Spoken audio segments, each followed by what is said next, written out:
ராமானுஜாய நமக. இரண்டாம் பத்தில் மூன்றாம் திருவாய்மொழி ஆழ்வாரின் அனுபவத்தை நாமும் சிறிது அனுபவிப்போம்.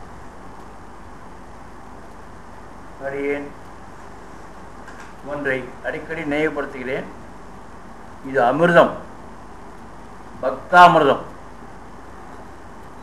நம்மாழ்வார் எம்பெருமானை அனுபவித்ததும் எம்பெருமான் நம்மாழ்வாரை அனுபவித்ததும் அந்த அனுபவங்களை நாம் கொஞ்சம் பெறுவோமே என்பதுதான் நாம் இதிலே வாசிக்கிறோம் நான் தெரிந்து கொள்ளுங்கள். அப்படி அனுபவிக்கும் பொழுது அந்த அனுபவத்தினால் நமக்கு ஏற்படக்கூடிய ஒரு சிறிய அனுபவம், சில உணர்வுகள், சில சிந்தனை தெளிவுகள், சில தத்துவ ஞானம் ஆகியவை மிக முக்கியமான நோக்கங்களாகும். இந்த மூன்றாம் திருவாய்மொழியில்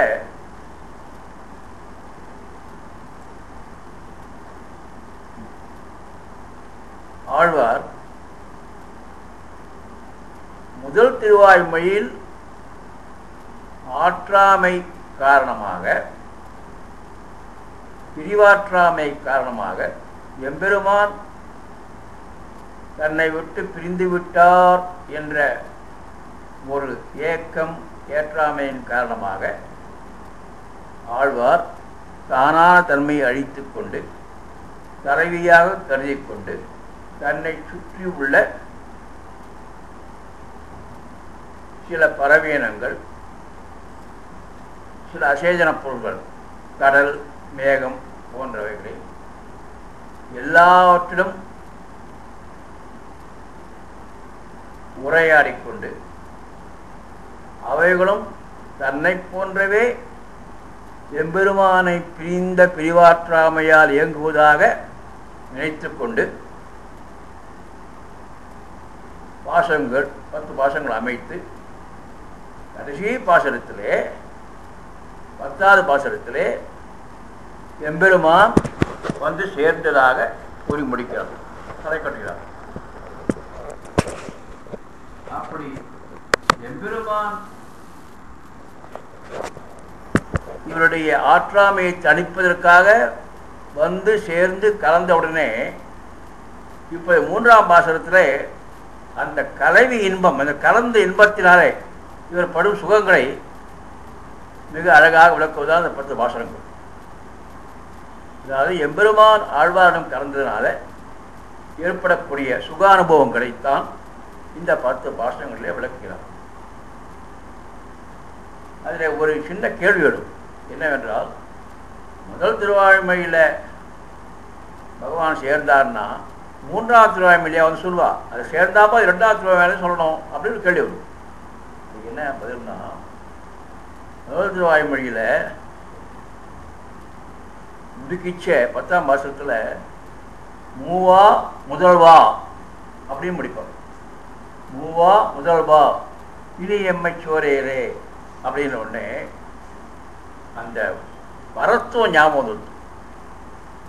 எம்பெருமானின் பரத்துவத்தை நினைத்துக் கொண்டு மூவா முதல்வான்னு சொன்னால எம்பெருமானின் மேன்மை நினைவுக்கு வந்து 2ஆம் திருவாய்மொழியில் 10 பாசனங்கள் பரத்துவத்தை அவதாரத்தினால் ஏற்படக்கூடிய அந்த உதாரணங்களை கூறி எம்பெருமான் மற்ற தேவர்களை காட்டும் தெய்வங்களை காட்டும் எவ்வளவு உயர்ந்தவர், அவருடைய மேன்மை, அவருடைய சுரூபரூப குண விபூதிகள், இவைகளை 10 பாசங்களை கூறிவிட்டு இப்பொழுது அந்த அவ்வளவு மேன்மை உடைய அந்த இறைவன் அடியேனிடம் வந்து கலந்தார் என்றுதான் இப்போ 3ஆம் திருவாய்மொழி தொடரும்.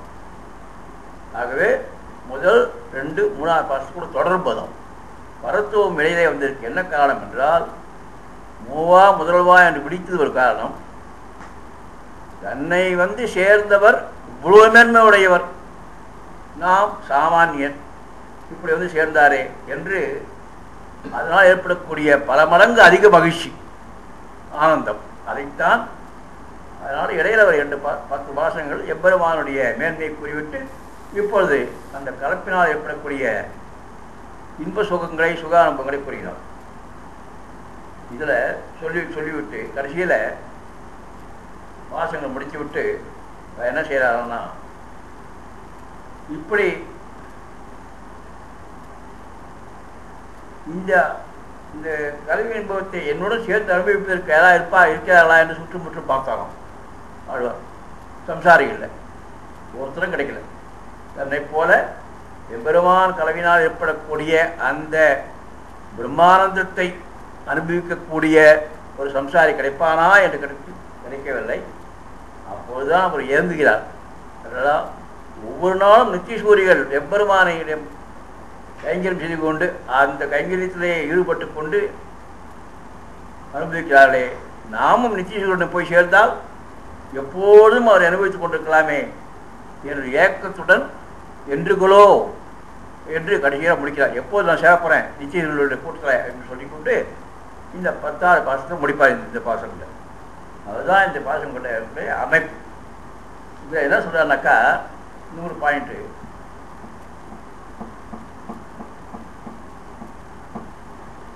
பெருமாளும் பிராட்டியும் சேருவது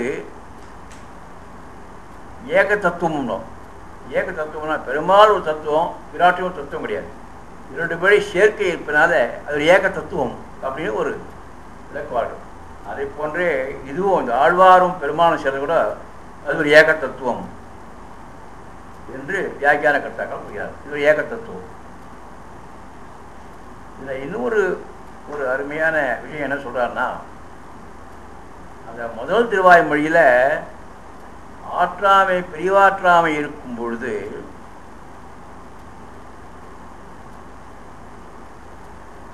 அறிவு நடையாடாத அறிவற்ற அறிவு குறைந்த திரியக்குகள் அந்த பறவைகள், அதை தவிர அறிவே இல்லாத அசேதனங்கள், அப்பொழுது ஆற்றாமைக்கு அவைகள். இப்பொழுது இன்பம் பகவான் கலந்தனால் ஏற்படக்கூடிய இன்பத்தினுடைய உச்சலைக்கு வந்த உடனே அதற்கு இயற்கை அறிவு படைத்த நிச்சீஸ்வரிகள். அந்த அந்த விஷயத்தை எப்படி அமைச்சிருக்கா நீங்கள் பார்க்கணும். சாமானிய விஷயத்துக்கெல்லாம் பிரிவாற்றாமைக்கு பறவைகள் அசேதனங்கள். ஆனால் அந்த பகவானுடைய கலப்பு வந்த உடனே அதுக்கு யார் லெவல் ஆஃப் என்ஜாய்மெண்ட்னா நித்திசூரிகள் என்று இப்போ நிச்சயங்களுக்கு சேருவதற்காக இந்த 10 பாசங்களை ஆழ்வார் அமைச்சிருக்கிறார் என்பது மிக முக்கியம். இவர்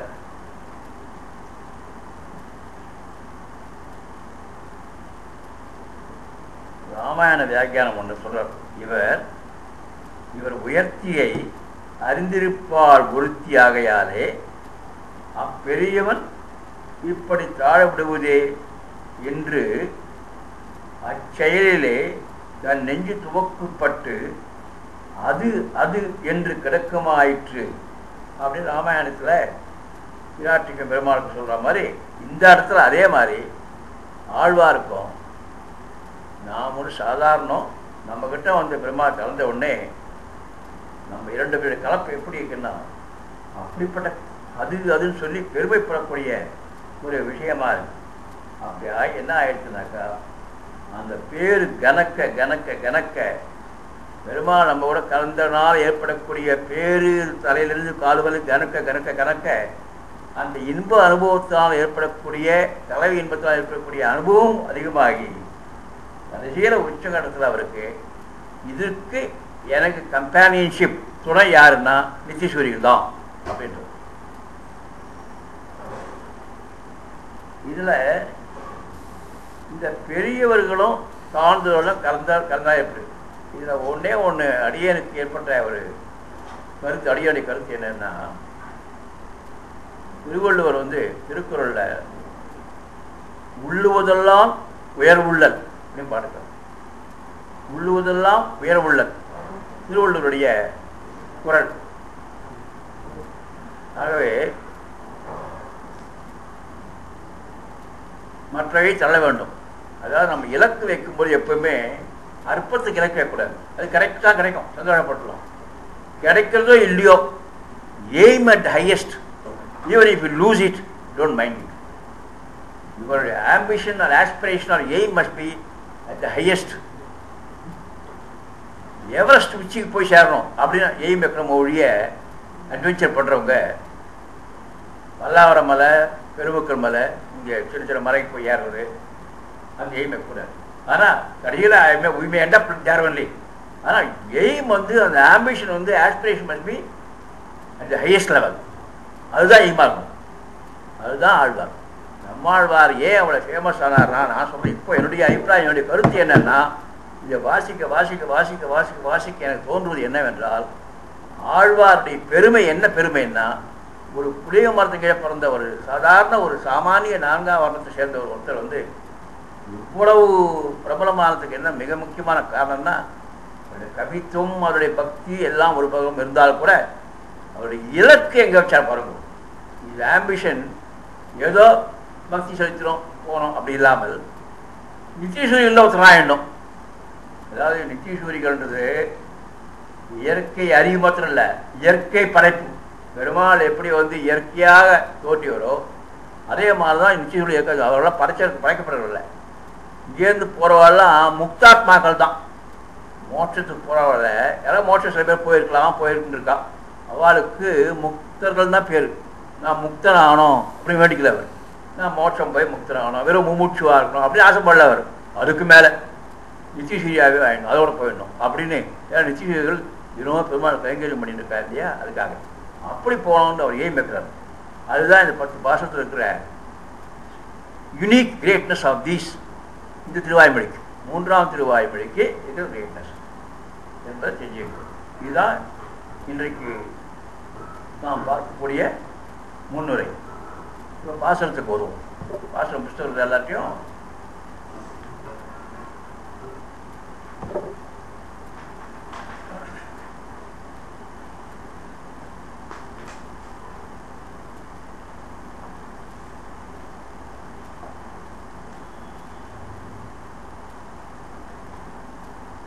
ஊனில் வாழ்கிறே நல்லை போ உன்னை பெற்று வானுளார் பெருமான் மதுசூதன் என்னம்மான் தானும் யானும் எல்லாம் தன்னுள்ளே கலந்தொழிந்தோம் தேனும் பாலும் நெய்யும் கண்ணலும் அமுதும் ஒத்தே. இந்த வார்த்தைகள் நீங்கள் ரசிக்க வேண்டியது 2 விதம். நான் ஏற்கனவே சொல்லியிருக்கேன். ஈடு ரசிப்பு ஒன்று, பாசுர ரசிப்பு ஒன்று. பாசுரங்களே அந்த அனுசந்தானமே அதை வாசித்தாலே போகிறோம். பாதி மேலே புரியும், புரியாதும் கிடையாது. அந்த வார்த்தைகளை அமைத்த விதத்திற்காக அது ஒரு காரணத்துக்காகவே ஆழ்வார் வாசிக்கணும். மனமே மனமேன்றார். இந்த ஊனில் வாழ் உயிரேன்னு போட்டுக்கார் இல்லையா, அந்த உயிருக்கு இந்த இடத்துல கான்டெக்ட்ல அர்த்தம் மனம். ஞாபகம் வச்சுங்கோ. மனசுன்றது வேற, உயிர்ன்றது வேற.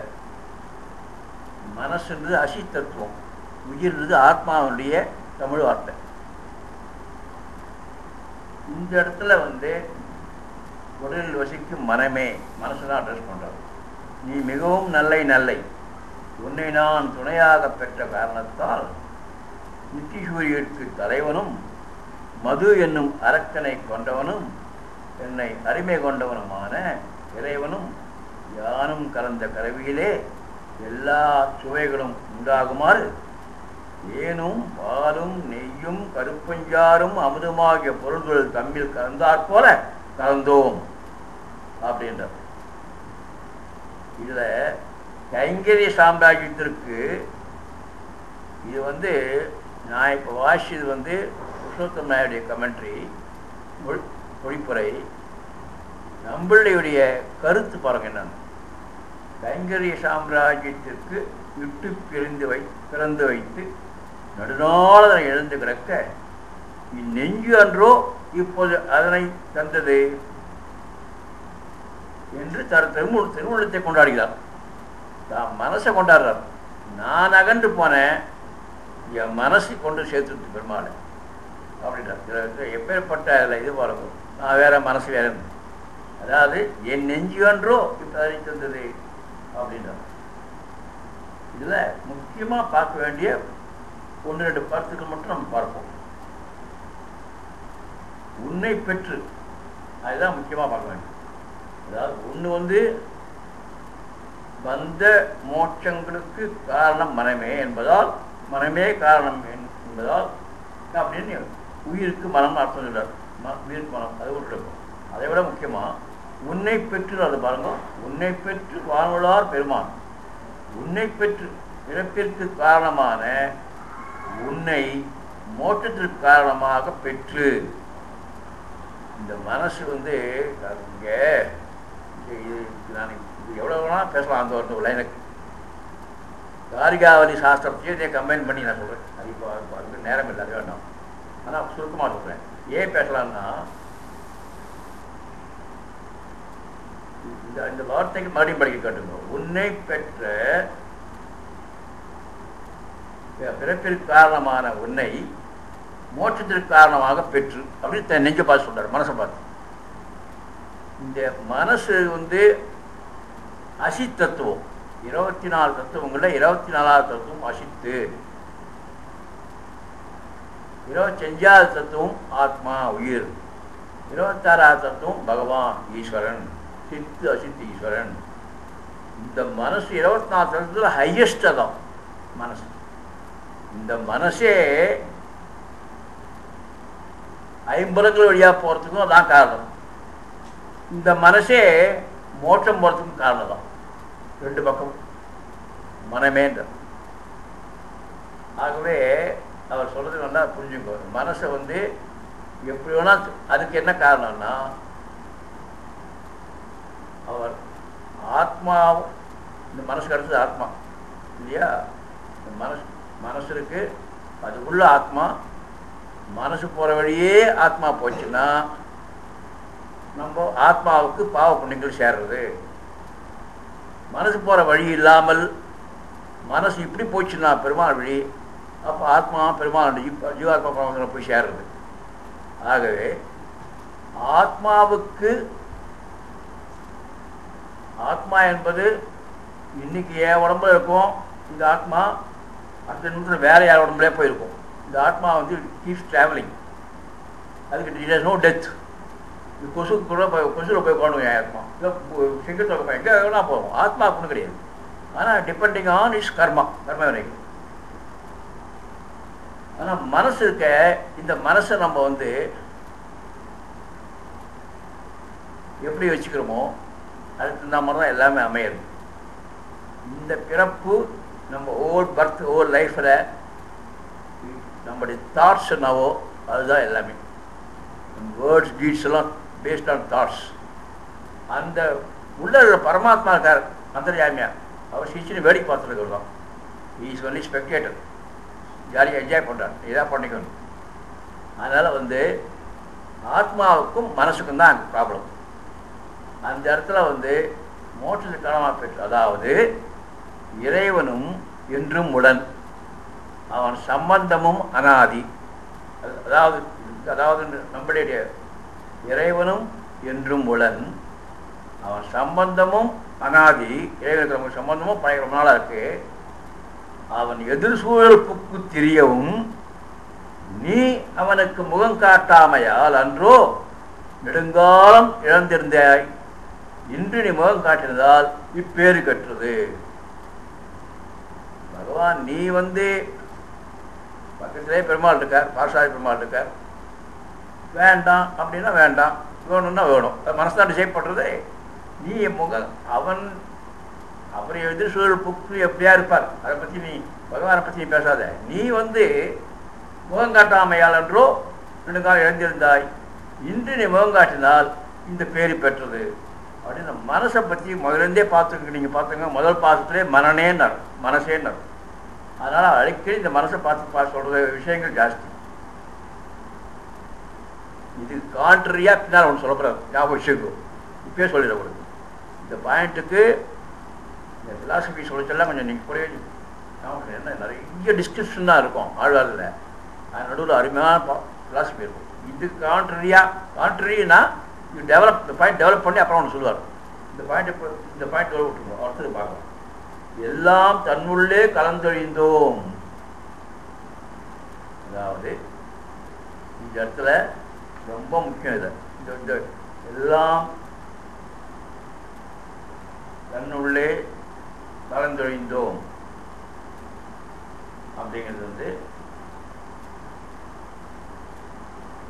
அது தன்னுடைய வியாக்கியானம் பாருங்க. நம்பிள்ளை சுவாமியுடைய வியாக்கியானம்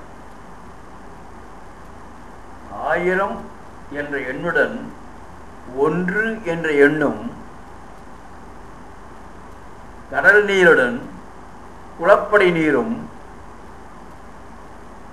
சேர்ந்தது போன்று தானும் நானும் ஆன சேர்த்தியாலே எல்லா ரசங்களும் பிறக்கும்படி கலந்தோம்.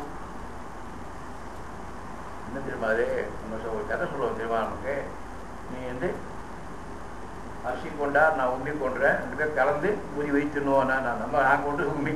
அது மாதிரி இவர் என்ன சொல்றாருன்னா, பெருமாளை பார்த்து பெருமாள் வந்து எங்களுக்கு கலந்தாருனாக்கா அவர் 1000, நான் 1, நாங்கள் டோட்டல் 1001.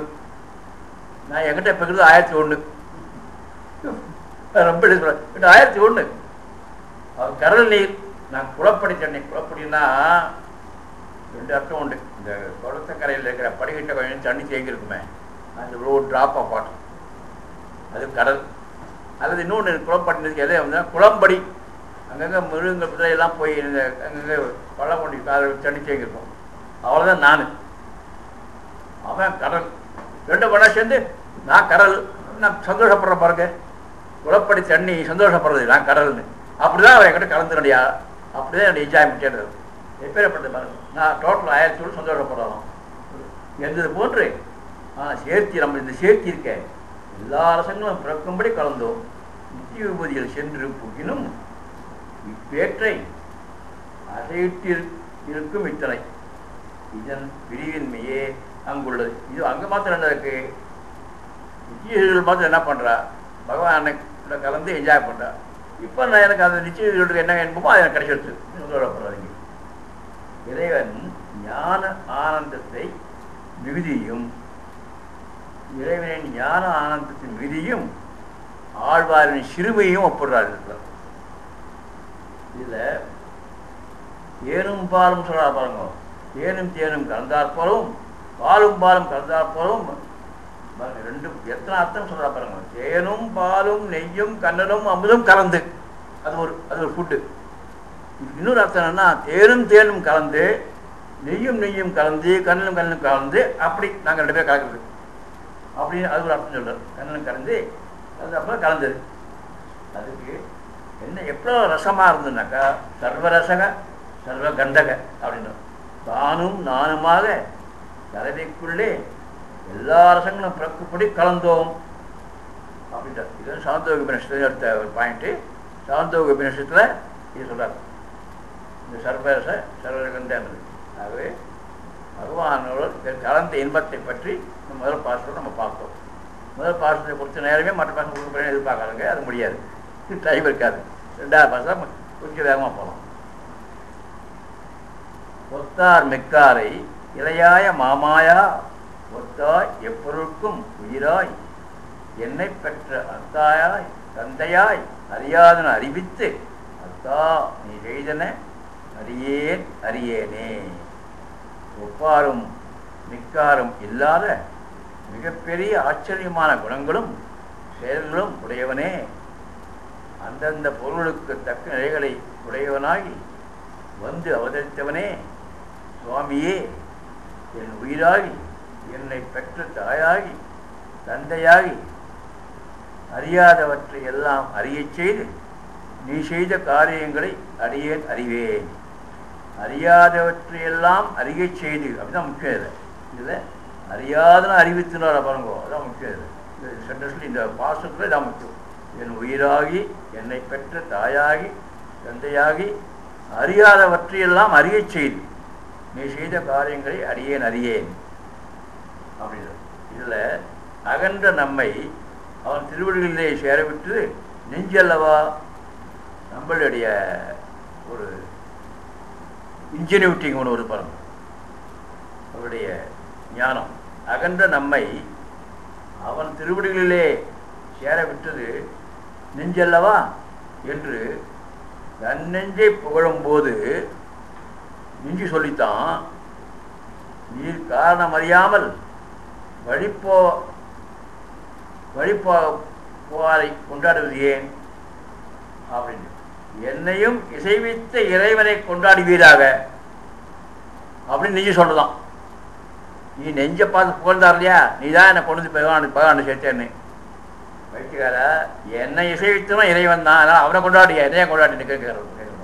என்னையும் இசைவித்து இறைவனை கொண்டாடுவீராக என்று சொல்ல அதை கேட்ட ஆழ்வார், நீ சொல்வது சரியே, அதற்கும் காரணம் இறைவன் அல்லவா, நடுவே நெஞ்சை கொண்டாடினோமே என்று தம் திருவுள்ளத்தை விட்டு சர்வேசனை கொண்டாடுகிறார்.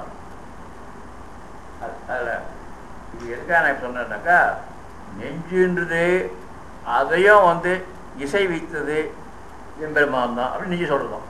நான் ஒன்றும் செய்யலப்பா, பகவான் தான் என்னுடைய ஆட்சி போட்டார். எப்பொருட்கும் ஒத்தாய். அப்புறம் குட்டை மாமரமாக நின்றது. அதாவது இந்த இடத்துல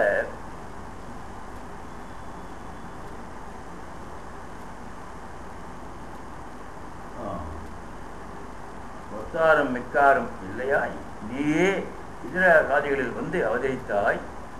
அவையாவன பிரம்மன் சிவன் இவர்கள் நடுவில் விஷ்ணு என்னும் பெயரோடும் இந்திரனுக்கு தம்பியாகவும் ராமன் கிருஷ்ணன் முதலிய அவதாரங்கள் எடுத்தும் விலங்குகளைப் போன்று மகாவராகமாயும் குட்டை மாமரமாயும் நின்ற நிலைகள் போல்வன. குட்டை மாமரமாக நின்றது பத்ரிகாசிரமத்திலே பார்த்துருங்களா, கேட்சிங்களா? அது அதான் ஞாபகம் நம்ம கேட்சது. குட்டைக்கு காரணம் பெண்ணுக்கும் பேதைக்கும் ஏற ஒன்றாது என்று எல்லோருக்கும் ஒக்க எளியனாவதற்காக, அதாவது எல்லோருக்கும் ரீச் ஆகிறதுக்காக அது மாதிரி பண்ணாங்க. இந்த இடத்துல அறியாத அறிவித்து மட்டும் நீங்கள் செஞ்சுட்டா போதும். அதாவது ஆச்சாரியனாக இருந்து கொண்டு தெரிந்த ஞானத்தையும் எனக்கு உண்டாக செய்து என்று இறைவன் அப்படின்னு சொல்ல.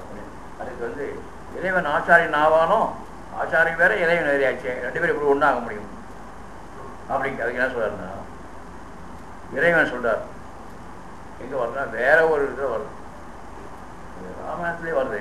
இது வேற ஒருத்தர் போட்டுருக்காரு. ஆவஷ்டம்ப தர்மம் சூத்திரம்னு ஒன்று இருக்கு. அதில் அது என் விரதம் பகவான் சொல்றார். ஏன் விரதம்? என்ன விரதம்?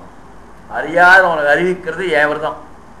ஆழ்வாருக்கு மயவரம் மயிரம் அப்படினார் இல்லையா, அதுதான் நம்ம எல்லாருக்கும் ஒரு அறிவை கொடுக்குறது யாருன்னா, அறியாத அறிவித்து யாருன்னா அது என் விரதம். நான் விரதம் ஏதாவது கொடுக்குறேன். தாயும் தந்தையும் உடன் பிறந்தவனும் வசிக்கும் இடமும் பற்று கோடும் நட்டோரும் பேரும் ஆகிய அனைத்தும் நாராயணனே. சுபாலோபனிஷதம். மகா உபகாரம் ஆனவனே, நீ செய்த உபகாரங்களை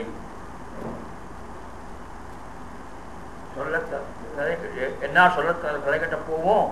என்னால் நீ செஞ்ச உபகாரங்கள்லாம் நல்லா மெஷர் பண்ணி லிஸ்ட்டு போட்டு கேலரைஸ் பண்ணி தர முடியுமோ? முடியாத. அவ்வளோ நீ எனக்கு செஞ்சுருக்கேன். தாயும் தந்தையும் ஆகி அறிவை கொடுத்து எல்லாம் கொடுத்து எல்லாமே செஞ்சுருக்கேன். நான் உன் லிஸ்ட்டெலாம் போட்டு தர முடியாது அப்படின்னு ஆழ்வார் சொல்கிறோம். அதுதான் இந்த இடத்துல நீ செய்த அறியேனே என்னென்ன செஞ்சியோ அதெல்லாம் என்னால் லிஸ்ட்டு போட முடியாதுப்பா அப்படின்னு சொல்லுவோம். அதுதான் இந்த ரெண்டாவது பெருமாளை மனசை விட்டுட்டு பகவானை போட ஆரம்பிக்கிறார். அடுத்தது மூன்றாம் பாசுரம். அறியா காலத்துள்ளே அடிமை கண் அன்பு செய்வித்து அறியா மாமாயத்து அரியேனை வைத்தாயால் அறியாமை குரலாய் நிலம் மாவலி மூவடி என்று. இந்த இடத்துல நீங்கள் என்ன கவனிங்கோ, சொல்லப்படாது. இது என்ன அழகாக என்ன நினைச்சாலும் தெரியாது, நம்மளே நினைக்கிறார். நிலம் மாவலி மூவடி என்று அறியாமை வஞ்சித்தாய் எனது ஆவியில் கலந்தே அப்படின்றது. 7 லோகங்களையும் திருவயிற்றில் பிரளய காலத்தில் வைத்து காத்த சுவாமியே, என் உயிருக்குள் ஒரு நீராக கலந்த பெரிய நல்ல உதவிக்கு பதில் உதவியாக என் உயிரை உனக்கே உரியதாக தந்தேன். தந்த பின்னர் உன்னிடத்திலிருந்து மீள்வது என்பது புலதோ அப்படின்றது. இது என் உயிருக்கு உயிராக இருப்பவரும் நீயாவாய். என்னால் கொடுக்கப்பட்ட உயிர் யாருடையது? உயிரை உனக்கு கொடுக்கிற நான் யார்? கொடுத்த நீயே கொடுக்கப்பட்ட பொருளை உனக்கு உரிமையாக்கி கொண்டாய். ஒரு நேரம் நெஞ்ச கொடுத்த உயிரை கொடுத்தாரு. என் உயிருக்குள் உயிராக இருப்பவன் நீயாவாய்.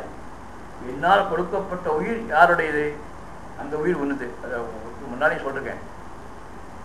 ஆத்மா என்பது என் உடலில் இருந்தாலும் என்னுடையது என்னுடைய ஆத்மா அப்படின்னு சொல்றது மகாபாவம். நம்ம இதில் நான் யாருன்னா இந்த ஆத்மாவை தான் குறிக்கும்.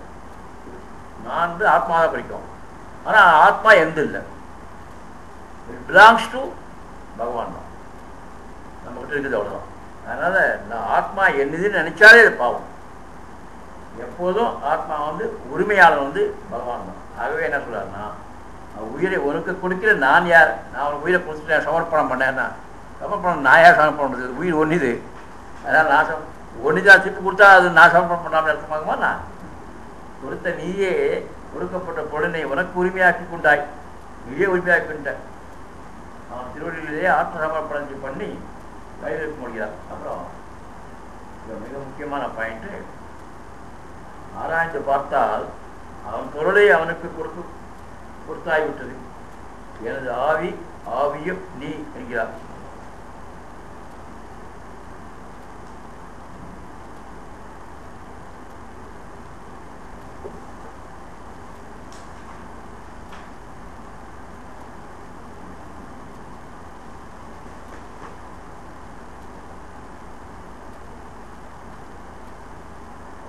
பாசத்தை நான் மாற்றி சொன்னாக்கா நீங்கள் எனக்கு நீங்கள் ஞாபகப்படுத்தணும். நான் வந்து ஏனென்றால் நான் அந்த புக்கை படிக்கிச்சு அவர் பக்கம் திரும்பி போயிடுது. அதனால் சம்டைம்ஸ் மிஸ் ஆகிடும். இப்போ நான் மூணாம் பாசனம் சொல்கிறேன் இல்லையா, மூன்றாம் பாசனம். மூன்றாம் பாசனத்தை இப்போ நான் மட்டும் சொன்னது நான்காம் பாசனம் படித்தேன். ஒரு மூன்றாம் பாசனத்தை என்னன்னு சொல்லிடுறேன். ஒத்தார் மிக்காரை இறையாய மாமாயா, ஒத்தா எப்பொருட்கும் உயிராய், என்னை பெற்ற அத்தாயாய் தந்தையா அறியான் அறிவித்த. சொல்லியாச்சாத ஐயான் அடியேன் அரியேன்னு. நான்காம் பாசனம் படிச்சுட்டுனா, அதாவது அறியா காலத்துள்ளே எனது ஆவியில் கலந்து. இந்த இடத்துல நான் இங்கே எழுதியிருக்கேன், பக்கம் திருப்பி வச்சு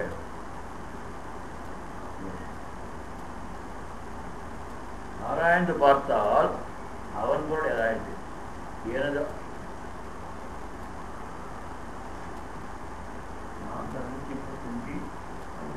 என்ன படிக்கிறேன். ஒன் செகண்ட்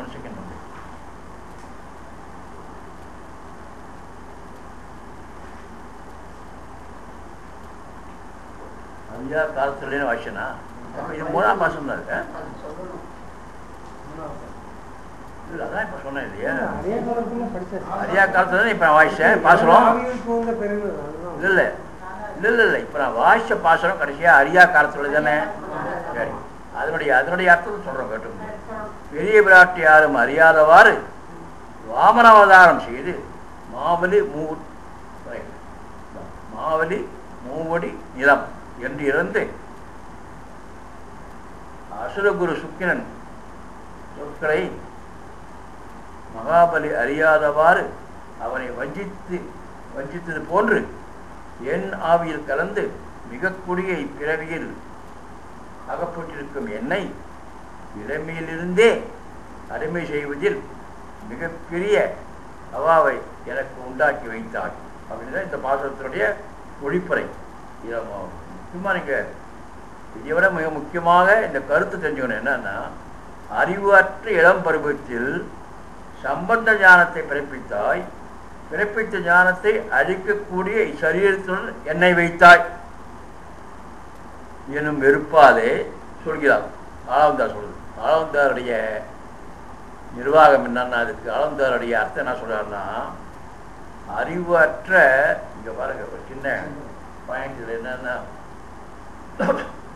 எம்பெருமானாருக்கும் ஆளவந்தாருக்கும் சின்ன டிஃபரன்ஸ் ஒப்பீனியன் வருது.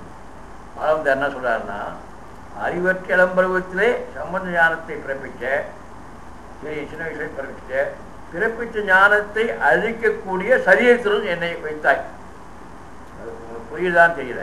ஞானத்தை கொடுத்த சரீரத்தை குடிச்சிட்டிய, சரீரம் அழிச்சுட்டு இருக்க, ஐம்புறங்களில் போயிட்டு இருக்கேன். ஞானம் மட்டும் இல்லையே, பாடி பாடி சேர்ந்ததுனால நான் அழிவு போகிறேன் அப்படின்னு ஆரம்பத்தில் சொல்கிறேன். இதுக்கு அர்த்தம்.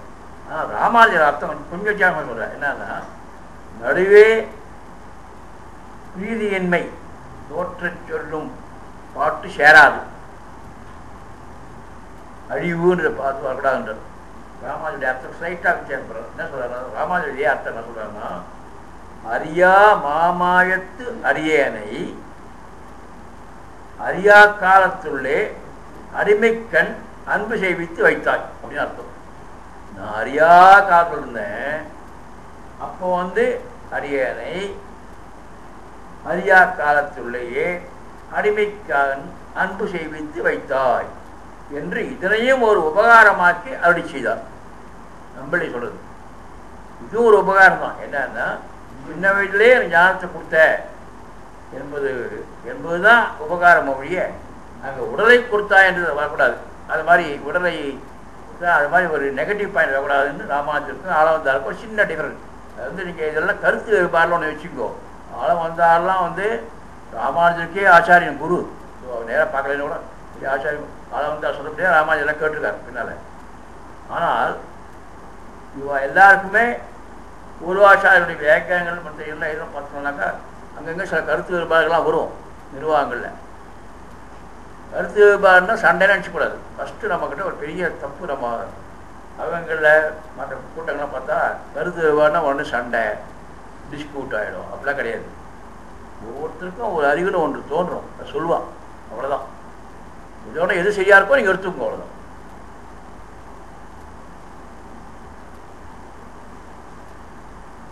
அறிவு நிலையாடாத பருவத்திலே தூங்கிய நிலையிலும் வீழ்ச்சிக்கு நிலையிலும் உமக்கு எல்லா அடிமைகளையும் செய்வேன் என்று சொன்னபடி சம்சாரத்தில் சிறிதும் சம்பந்தம் இல்லாத நிச்சயங்களை பரிமாற்றத்தினுடைய சொல்லி சேர்த்தாய் அப்படின்றார். அப்புறம் அறியாமை குரலாய் நிலம் மாவலி மூவடி என்று இந்த வார்த்தை தான் அவனை நோட் பண்ணி சொன்ன முதல்ல வாசிக்க. என்னன்னா, இந்த வார்த்தையை பாருங்க. நாங்கள் அடியை நான் நம்பளை இதை விடக்கூடாதுன்னு சில சட்டம் சொல்லுவாங்க. அதுதான் முக்கியம், அவங்க மயன மனசில் பதியணும். ஏனென்றால் நாம் வீட்டுடைய வியாக்கியானத்தின் அடிப்படையில் சொல்லக்கூடிய இங்கே நடக்கக்கூடிய உபன்யாசம். அதனால் நம்ம கருத்தெல்லாம் விட நம்மளுடைய கருத்து மாதிரி தெரிஞ்சுக்கணும். என்னன்னு, நெஞ்சு அறியாதபடி காரியம் செய்வாரை போன்று திருவாரூரில் இருக்கும் நாச்சியாரும் கூட அறியாதவாறு வாமன வேடத்தில் கொள்வன் நான் மாவலி மூவடிதா என்ற கல்வனே அப்படின்னு பாடுறார். பின்னால் வரப்போறது 3வது 10ல் திருவாய்மையில் வரப்போறது. இதே மாவலி பற்றி, வாமனனை பற்றி மாவலி மூவடிதான் கூறி அப்படின்னு சொல்லிட்டு இந்த வார்த்தையை என்ன சொல்ற, பொருத்தமற்ற வார்த்தைகளை கூறி அப்படின்ற நம்பல். என்னன்னு பொருத்தமற்ற வார்த்தை? அங்கேருந்து போய் வாமனா போய் குரலாயனா குட்டையனா போய் வாமனன் நிலம் மாவலி மூவடி அப்படி கேட்குறாரு. அப்படி கேட்டாராம். 3 வார்த்தை கேட்கலாம். இது ஏதாவது கனெக்ஷனா சென்டென்ஸ் சப்ஜெக்ட் பிடிக்கிற ஆப்ஜெக்ட்லாம் இருக்கா? கிடையாது. Just 3 words is it. நிலம் மாவலி மூவடி அப்படி கேட்டாலும் இப்படி பொருத்தமற்ற வார்த்தைகளை இவர் சொல்றார் நம்பளி சுவாமி. என்று பொருத்தமற்ற வார்த்தைகளை கூறி இப்படி ஏன் அப்படி சொல்றாருன்னா, பண்டும் இறந்து பழக்கம் உண்டாகிறன்றோ பொருத்தம் உள்ள வார்த்தைகளை கூறுவது. என்ன என்ன எக்ஸலண்டான கமெண்ட் பாரு. பரம்பரை பிச்சைக்காரனா பெருமாள். ஏதோ ஒரு சமயம் போய் கேட்குறாரு. அப்போ வார்த்தை கரெக்டாக வருமானா, ஐயா அம்மா கோர்ட்டில் எவ்வளோ பேர் அது பழக்கமாகி விதமாக கோர்ட்டில் யூஸ் பண்ண பிடிச்சி அப்படியானே இவர் எப்போ சமயம் இருக்கிறார். அப்போ அவருக்கு சரியான வார்த்தை சொல்ல தெரியல, கரெக்டாக சொல்ல தெரியல பகவானுக்கு. ஜஸ்ட் 3 வேர்ட்ஸ் அட்டர் பண்ணுறார். நிலம் மாவலி மூவடி அப்படின்றாலும் பொருத்தமற்ற வார்த்தையை சொல்லியாரு. அதுக்கு நம்பலை சொல்றார், பண்டும் இறந்து பழக்கம் உண்டாகிறன்றோ பொருத்தம் உள்ள வார்த்தைகளை கூறுவது அப்படிங்கிறார். அப்புறம் அறியாமை வஞ்சித்தல். வஞ்சிச்சார் பிறகு சுக்கரன் இவன் சர்வேஸ்வரன், உன் செல்வம் அனைத்தையும் அபகரிக்க வந்தான் அப்படின்னு அரக்கனுடைய ஆச்சாரியன் சுக்கரன் சொல்றார். வா இதெல்லாம் ஜாக்கிரதை அப்படின்றார். அதை காதல் விழாதபடி இந்த மனுஷன் பண்ணிடுறோம். வேறு வாமனன் பண்ணி வஞ்சித்தாய் உன் பேச்சால். அப்படிப்பட்டவன் என்னுடன் கலந்து ஆத்மா புகுந்து உனக்கு எப்படி புகுந்த? நீ என்னை வஞ்சித்த. எப்படின்னா உன் குணத்தால் உன் செயலால் என்னை வஞ்சித்து உன்னை ஆட்கொண்டாய். நீ எப்படி அங்கே சுக்கரனை இது பண்ணிட்டியோ அது மாதிரி உன் குணத்தையும் உன் செயலையும் காட்டி ஒரு வஞ்சகமாக என்னை ஆட்கொண்டு நீ வந்து என் இதில் கலந்துட்டே அப்படின்னு சொல்கிறார். இவ்வளோ வருது அது அர்த்தம் 3ஆம் பாசத்தில். அப்புறம் 134ஆம் பாசம். எனது ஆவியுள் புகுந்த பெருநல் உதவி கைமாறு எனதாவி தந்தொழிந்தேன் இனி மீள்வது என்பது உண்டே. எனது ஆவி ஆவியும் நீ தொழிலேழும் உண்ட இருந்தாய். எனது ஆவி யார் யானார் தந்த நீ கொண்டாக்கினையே. இது ஒரு அருமையான ஒரு பாயிண்ட்டு. அந்த மெயின் பாயிண்ட்டு முக்கியமாக சொல்லிடுறேன். 7 உலகங்களையும் திருவயிற்றிலை பிரளய காலத்தில் வைத்து பார்த்த சுவாமியே, என் வீருக்குள் வந்து ஒரு நீராக கலந்த பெரிய நல்ல உதவிக்கு பதில் உதவியாக என் உயிரை உனக்கே உரியதாக தந்தேன். தந்த பின்னர் உன்னிடத்தில் மீள்வது என்பது பொழுதோ அப்படின்றார். என் உயிருக்குள் உயிராக இருப்பவனும் நீயாவாய். என்னால் கொடுக்கப்பட்ட உயிர் யாருடையது? உயிரை உனக்கு கொடுக்கிற நான் யார்? கொடுத்த நீயே கொடுக்கப்பட்ட பொருளை உனக்கு உரிமையாக்கி கொண்டாய் அப்படின்றது. இதில் முக்கியமான பாயிண்ட் சொல்கிறேன். எனது ஆவியார் யானார், அதுக்கு முக்கியமாக ஆத்ம சமர்ப்பணம் செய்யாவிடில். இங்கே தான் நான் உங்கள்கிட்ட சொன்ன ஒரு வார்த்தை மறந்துட்டேன். அது என்ன இவன் என்ன சொல்றாருன்னா, நல்லா கவனிச்சுங்க, இந்த பையன் நல்லா கவனிங்க. என்ன சொல்றாருன்னா, ஆத்மாவை சமர்ப்பணம் பண்ணுங்கோ, வீடு மீன் முற்றமும் வீடு செய்து வீடு செய்யுமே. ஆத்மா கொண்டு போய் பகவானை சமர்ப்பணம் பண்ணுங்கோ, ஆத்மா பகவானை போடுங்கோ அப்படின்லாம் அட்வைஸ் பண்ணுறேங்க. ஆத்மா சமர்ப்பிச்சுட்டா நீனா சமர்ப்பணம் பண்ணுறது, அவன் தான் வெறுத்துட்டான் அப்படின்னு சொல்கிறேங்க. என்ன இதில் எது கரெக்டு? என் ஆத்மாவை நான் சமர்ப்பணம் பண்ணுன்ற பண்ணினாக்கா அவன் நீ தான் செஞ்ச, அவன் ஆத்மா வருத்துட்டான், இதில் நீ என்ன செஞ்சுட்ட அப்படிங்கிறத கேட்குறீங்க. இப்போ நான் என்ன தான் பண்ணுறேன் அப்படின்றது. அந்த இடத்துல எனது ஆவியார் யானார், எனது ஆவின்றது என்ன இருக்குது, நான்றது என்ன இருக்குது அப்படின்றது. எனது ஆவியார் யானார் ஆத்ம சமர்ப்பணம் செய்யாவிடில் சர்வ முக்தி பிரசங்கமாம். இந்த வார்த்தையில் நான் சொன்னேன், சர்வ முக்தி பிரசங்கமாம். ரொம்ப அருமையான வார்த்தை. இந்த வார்த்தையை சர்வ முக்தி பிரசங்கம் பண்றாலும் என்னன்னு, எல்லோரும் முக்தி அடையறதுக்கு அதிகாரிகள், மோட்சம் பெற உரியவர்கள் அப்படின்னு சொல்லலாம். சமர்ப்பிக்கில் சமர்ப்பணம் செய்ய சொல்லலாம். சமர்ப்பணுங்க பாருங்களா, மோட்சம் சமர்ப்பிச்சு சொல்லலாம். சமர்ப்பிக்கில் அவனுடைய பொருளை அவனுக்கு கொடுத்ததாகும். அப்படியா செய்ய அடுப்பது என் நீ என்ன செய்யற அப்படின்ற கொடுக்காத கொடுன்ற கொடுத்தாக்கா நீனை கொடுத்துட்ட, அவன் தான் வளர்த்துனான். அக்கிரமா இருக்குன்ற நம்பிளி சார் எது ஏதாவது ஒன்று சொல்லுங்க, முதல்ல எப்படி சொல்லி இப்படி சொல்லுங்களே அப்படின்றது. அதுக்கு சர்வமுக்தி பிரசங்கமாம். எல்லாரும் முக்தி அடையணும்னு எல்லார்ட்டையும் சொல்கிறோம். எல்லாரும் அதிகாரிகள் அவன் ஆத்மா சமர்ப்பிங்கோ அப்படின்றான். சமர்ப்பிச்சதுக்கப்புறம் உமுத்தாயா அவன் தான் வருத்துனான் அப்படின்னு சொல்கிறாங்க. அந்த அருமையான பாயிண்ட். எனது ஆவியார் யானார் ஒடுக்கப்படுகின்ற பொருள் யாருடையது, ஒடுக்கின்றவன் யாருடையவன்? அதனால் நான் என் ஆத்மாவை உன்னிடத்தில் சேர்த்தேன் என்ன தக்கவனோ அல்லன். தந்த நீ உண்டாக்கினையே, நீ தந்த நீ உனக்கு எடுத்துட்ட, ஆதியில் இதை உண்டாக்கிய நீயே கொண்டாயானாய். இவ்வாத்மாக்கள் நிச்சயமாக இருத்தல் இறைவனுடைய நிச்சயமான இச்சையாலேதான். இந்த ஆத்மாக்கள் நிச்சயமாக இருக்கிறதுக்கும் இங்கெங்கே இருக்கணும் இருக்கும் எம்பெருமானுடைய இச்சை, எம்பெருமானுடைய திருவுள்ளம். நான் கொடுத்தேன் அப்படின்றது கிடையாது. அந்த ஆத்மா பகவான் நான் கொடுத்தேன்னு கிடையாது, அவனுடைய ஆத்மாவை எடுத்துட்டான் அர்த்தம். ஆகவே நான் யாரு கொடுக்குறதுக்கு அப்படிங்கிறார், ஆத்மா கொடுக்குறது. அடுத்து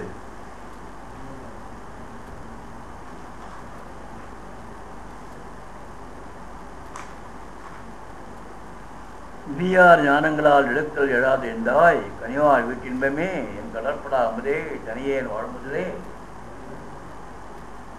தொழில் ஏழும் ஏனம் ஒன்றாய் முனியார் கோட்டில் வைத்தாய் நுணபாதம் சேர்ந்தேனே.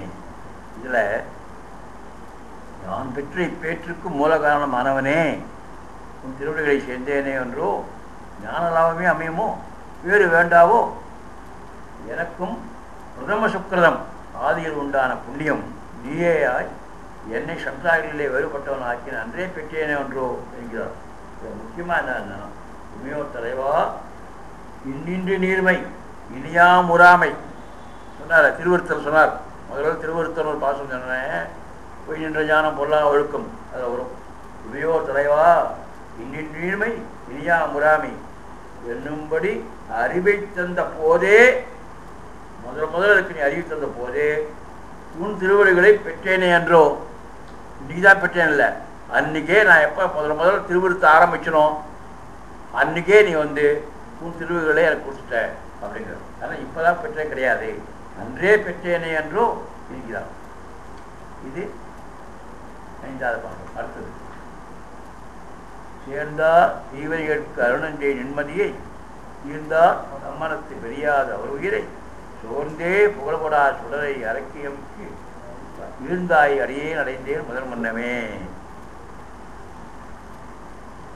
அடியாரின் தீமைகளுக்கு விஷயமாயிருப்பினும் அவர்களுக்கு அறிவை கொடுப்போனும் தன்னை தவிர இதுதான் மனிதர்களுடைய பெரிய அங்கே தங்கியிருந்து அவர்களின் உயிரை சிற்றன்மங்களால் சோர்ந்து போகும்படி விடாத ஒளியுரை உடையவனும் சூர்பனகின் மூக்கினை அழுத்தவனுமான உன்னை உனக்கு அடியவனை நான் இவ்வுயிர் உள்ள அன்றே அடைந்தேனே அன்றோ. இந்த உயிர் உள்ள அன்றே உயிரை குறித்து அப்பயே அடைஞ்சேன் என்றார். அதுக்கு சேர்ந்தார் அர்த்தம்னால முக்கியம். உங்களுக்கு இது இந்த அர்த்தம் இந்த வேர்ட்ஸில் 2-3 வேர்ட்ஸ் இருக்கு, அது நல்லா புரிஞ்சுக்கோ. சேர்ந்தார்னா அநாதிகாலம் பிறவைகளால் உழன்று இருந்த ஆத்மா சர்வேஸ்வரனை கிட்டுகையாவது கெடுமரக்கலம் கரை சேர்ந்தது போல் இருப்பதனால் அப்படின்றார். சேர்ந்தார்னு சொல்லலாம். சேர்ந்தார்னா நம்ம படகுலையோ கப்பல்லையோ போச்சு எங்கெங்கோ அலையிறது, வெள்ளத்தில் அலையிறது, கடைசியில் கரைக்கு போய் சேருது, அதுதான் சேர்ந்தார் அப்படின்னு அர்த்தம். பகவான் போய் சேருது. இதில் தீர்ந்தார்னு ஒரு பாருங்க. தன்னை பிரிய மாட்டாதே இருக்கும் அவர்கள் நெஞ்சை விட்டு போக மாட்டாதே அவர்கள் உயிர் தன்னை புரிந்து நீப்பாடும் பங்கி போய்விட்டாது தன்பேர் என்று சொல்லிவார். உபாயத்தில் துணிவுடையார். பிராப்பியம் பிராபகம். பிராப்பியம்னா பேரு, தி அல்டிமேட் புருஷார்த்தம். பிராபகம்னா வழி, உபாயம். இரண்டும் அவனே என்றிருப்பவர்கள் இருந்தார். இதுன்னா கவனிச்சுக்கோ. என்னன்னா நான் முன்ன கூட சொன்னேன், இந்த பிலாசபி கவனிச்சுக்கோ. உபாயம் உபேயம் நான் முதல்ல நம்ம முக்கிய நிலையை சொல்லிச்சே சொன்னேன். உபாயம் உபேயம் ரெண்டுமே எம்பெருமான் தான். நம்ம இதில் அல்டிமேட் யாரு? எம்பெருமான். அது அடைய மொழின்னா எம்பெருமான் தான். அது நம்ம ஏதோ நமக்கு ஒரு மெத்தட் பண்ணி நம்ம அடைஞ்சிடுறோம் அப்படின்னு நம்ம நினச்சாலே அகங்காரம் உள்ள வந்துடுது. நம்ம என்ன நீ பண்ணாலும் அவனை அறிவிப்பது நம்முடைய கர்மயோகம், ஞானயோகம், பக்தி யோகம் இதெல்லாம் சொல்றதெல்லாம் கிடையாது.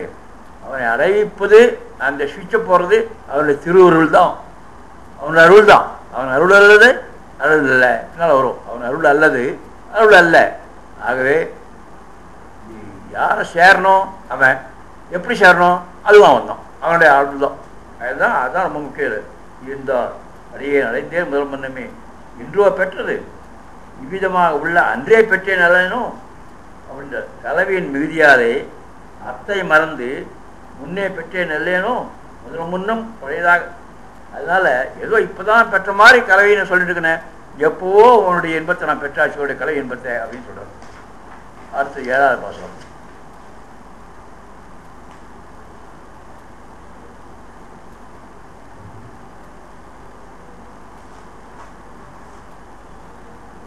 முன்னல் யாழ்பையில் நூல் நரம்பின் முதிர்சுவையே பன்னலார் பயிலும் பரனே பவித்திரனே கண்ணலே அமுதே ஆர்மகிலே என் கண்ணா நிழலால் இலேன்கான் என்னை நீ குறிக்கொள்ளே. என்ன அருவியா இருப்பான். யார் நரம்பிலே பிரிந்த முதிர்ந்த சுவை போன்று இனேன் அவனே என்னை அல்லாமல் வேறு ஒரு கதியனை உடையேன் அல்லேன். அதனால் நீ என்னை நினைத்தல் வேண்டும் என்ன நினைக்காது. இந்த அர்த்தம்லாம் என்ன சொல்றாருன்னா, இந்த ஒரு பாசுரம் மாத்திரம் என்ன சொல்றாருன்னா, பிள்ளை இவ்வளோ நேரம் என்ன சேர்த்துட்டேன்னு சொல்றாரு. இந்த பாசுரம் வச்சு கொஞ்சம் ஐயம் வந்துட்டான், சந்தேகம் வந்துட்டான். இனிமேல் நம்ம சேர்த்துட்டாலும் சந்தேகம் வந்து விட்டோம். அதனால தான் நீ நினைத்தல் வேண்டும் அப்படின்றது. இருந்தபடி கண்ட நமக்கு இல்லாத போல் இருந்து நம்ம மட்டும் நைவிடாலோ பயம் வந்துவிட்டு. தேவர் என்னை கைவிடில் நான் உடையன் ஆகேன், என்னை கைவிடாத ஒழிய வேண்டும் அப்படின்னு பாசுறார். என்னை நீ குறிக்கொள், உன்னை ஒழிந்த அன்று அறிவற்ற பொருளை கிடைக்கும் என்னை இப்படி இருக்கும் ஆகனாய் இருக்க நீ பார்த்துட வேண்டும், திருவுள்ளம் பற்றல் வேண்டும், என்னை விடாதப்பா என்னை விடாதப்பா அப்படின்னு கெஞ்சார். ஏன்னா ஒரு சமயத்தில் நமக்கு அது உங்களுக்கு கூட தெரியும் நினைக்கிறேன், அனுபவத்தில் வந்திருக்கும். இவ்வளோ பெரிய விஷயம் இருக்கிறதில்ல, எதிர்பார்க்காம நல்ல விஷயம் கடைசின்னு வச்சுக்கோ, பெரிய விஷயமா சந்தேகப்பட்டுருவோம். அப்பப்போ என்ன சந்தேகம் வரும், நம்ம விட்டு போயிடுமோன்னு சந்தேகப்படுவோம். எல்லாருக்கும் வரக்கூடிய இயற்கையான விஷயம் தான். நமக்கு எதிர்பாராமல் ஒரு பெரிய ஒரு அதிர்ஷ்டமோ அல்லது பெரிய நல்ல பையனோ நல்ல பொண்ணோ கிடைச்சிருந்தாக்கா ஒரு சந்தோஷம் இருந்துகிட்டே இருக்கும். ஆனால் அவ்வப்போது என்ன வரும், ஐயம் வரும், நம்ம விட்டு நழுவிடுமோ போயிடுமோன்னு பயம் இருக்கும். அதைத்தான் இந்த இடத்துல ஒரு ஆழ்வார் சொல்றார் 7ஆம் பாசத்துல. அடுத்தது 8ஆம் பாசம். குறிக்குள் ஞானங்களால் எதை ஊழி செய்தவும் பிரிக்குண்டி பிறப்பே சில நாளில் என் எய்தன் நான் உரிக்கொண்ட வெண்ணையால் ஒளிந்துண்ணும் அம்மான பின் எரிக்கொண்ட நெஞ்சனாய் பிறவி பேர்கடிந்தே. இது ஒரு என்ன அருமையான பாயிண்ட்னா, வெண்ணையும் பாலையும் மறைந்திருந்து புகித்த இறைவனுக்கு பின்னே அவன் சென்ற வழியே சென்று திரிகின்ற நெஞ்சை உடையேனாய் பிறவியின் துன்பத்தை கடிந்தேன். ஆதலால் இயமம் நியமம் முதலிய எண்வகை உறுப்புகளை ஒரு தடவை நான் வாய்ச்சிருக்கேன், மொத்தம் 8 இருக்கு பகவான் சேர்ற வழிகள். இயமம் நியமம் போன்ற அந்த உறுப்புகளை மேற்கொண்டு செய்வதனால் உலகாய ஞானங்களால் பல காலங்களாக ஈட்டப்படுவதான பரபக்தியை, ஒரு பரபக்தி வரத்துக்கு பல விதமான வழிகள், அதெல்லாத்தையும் செஞ்சு பரபக்தி அடைய வேண்டிய நான் அதெல்லாம் செய்யாமல் இறைவனின் திருவுருளாகிய நல்ல உபாயத்தை கொண்டு, எல்லா உபாயத்தோட திருவுருள் தான் பெரிய உபாயம், திருவுருளாகிய நல்ல உபாயத்தை கொண்டு இப்பிறப்பிலேயே திருநாட்களிலேயே நான் அடைந்து விட்டேனே அப்படின்றார். என்ன புரிஞ்சுக்கணும், இது நமக்கு ரொம்ப சூட்டாக இருக்கா சொல்கிறேன். ஏன்னா ஒன்றுமே நமக்கு கிடையாது, எந்த கர்மயோகம் ஞானயோகம் பக்தியோகம் கிடையாது. இந்த ஏமம் நியமம்னு 8 விதமான இது பக்தி போகிற வழி, அது அந்த வழியும் போகல, எதுவுமே போகல. பகவான் அருள் புரிஞ்சான், அதனால நமக்கு வந்துடுது அப்படின்னு சொல்லலாம். வந்துட்டு ஆழ்வார் சொல்கிறார். ஆழ்வார் சொல்கிறாருன்னா தயவுசெய்து ஆழ்வாருக்கு சொல்கிறாருன்னு வச்சுக்காதுங்க, நமக்கு சொல்கிறாரு. நமக்காக அவர் பாடுறார், அவ்வளோதான். நம்ம பாட வேண்டியது அவர் பாடுறார். நம்ம திருப்பி நம்ம தான் பாட போகிறோம் சத்தியம். அதனால் அது ஞாபகம் வச்சுக்கோ. ஆகவே எந்த விதமான குவாலிஃபிகேஷனும் இல்லாமல், எந்த விதமான கேபிட்டல் இன்வெஸ்ட்மெண்ட் இல்லாமல், எந்த விதமான இன்வெஸ்ட்மெண்ட் இல்லாமல், எந்த விதமான உழைப்பு இல்லாமல், எந்த விதமான ஒரு உடல் உழைப்போ அறிவு உழைப்போ எதுவுமே இல்லாமல் பகவான் நமக்கு அருள் புரிஞ்சிட்டான் அப்படின்னு சொல்கிறார். அது அப்படி தான் நாம் பகவானை வேண்டிக்க வேண்டியது. ஏன்னா நம்மகிட்டையும் ஒன்றும் இல்லை, பிறவை துயர் கடிந்து பலனை கூறும் சர்மஸ்லோகத்தில் இதில் சர்வதர்மா பரிச்சிய மாமேகம் சரணம் பிரஜா அப்படின்னு பகவத்தில் சொன்னார் இல்லையா, அதுதான் சர்மஸ்லோகம் பேர். பலனை கூறும் சர்மஸ்லோகத்திலே எல்லா பாவங்களிலிருந்தும் உன்னை விடுவிக்கிறேன் என்று தடையின் நீக்கமும் கூறப்பட்டதால் இங்கும் பலனை கூறி பிறவை கடிந்து என்று தடையின் நீக்கத்தையும் அருள்கிறார். இந்த இடத்துல அதே தான் ஆழ்வார் இங்கேயும் சொல்கிறார். எனக்கு பலனை சொல்லிடுறார், ஏன்னா என்கிட்ட கலந்தான், அதுக்கு எப்படி தடையின் எப்படி நீங்கிச்சு அப்படின்னா அவனோட அருள் தான் அப்படின்னு. பாரத பொருளே அர்ஜுனனுக்கு சோக நிலையை உண்டாக்கி பின்னர் தானே உபயத்தை உபயோகிச்சார்களோ அதுபோல் இங்கும் இவர் வெண்ணெய் களவு போன இடத்திற்கு சென்று அவன் புக்கு வீட்டிலே தாமும் புக்கு அவன் வெளிவராமல் படவைத்திற்கு திருகி வைத்து கரிபாண்டவன் கதையை போல உபாய நெறியினை கேட்டு அறிந்து பின் பிறவித்துவே கழிந்தார் என்னும் கூறலாம். அதாவது என்னன்னா, அவன் வெண்ணெய் திருடினா அது திருடினா இது திருடினா இது மாதிரி சில குணங்கள்லாம் நான் அனுபவிக்கிறேன், அவ்வளோதான் நான் செஞ்சேன். நான் உட்காந்து யாகம் பண்ணுறதோ ஹோமம் பண்ணுறதோ பக்தி பண்ணுறதோ யாகம் இந்த கர்மயோ ஞானகம் பண்ணுறதோ இல்லை ஏமம் நியமம் பண்ணுறதோ எதுவுமே நான் பண்ணல. வெறும் 1-2 குணங்கள். என்ன குணங்கள்? வெண்ணெய் தேடினா அதை அனுபவிக்கிறேன். கிருஷ்ணன் அனுக்கின்றேன், அவ்வளோதான் நான் செஞ்சேன். அதுக்கு நீ வந்து எனக்கு அருள் புரிஞ்சு என்னை வந்து ஆட்கொண்டாயே அப்படின்னு பகவான் தன்னுடைய கலந்தரை பற்றி மகிழ்ச்சி அடைகிறார். அப்போ 9வது பாசுரம்.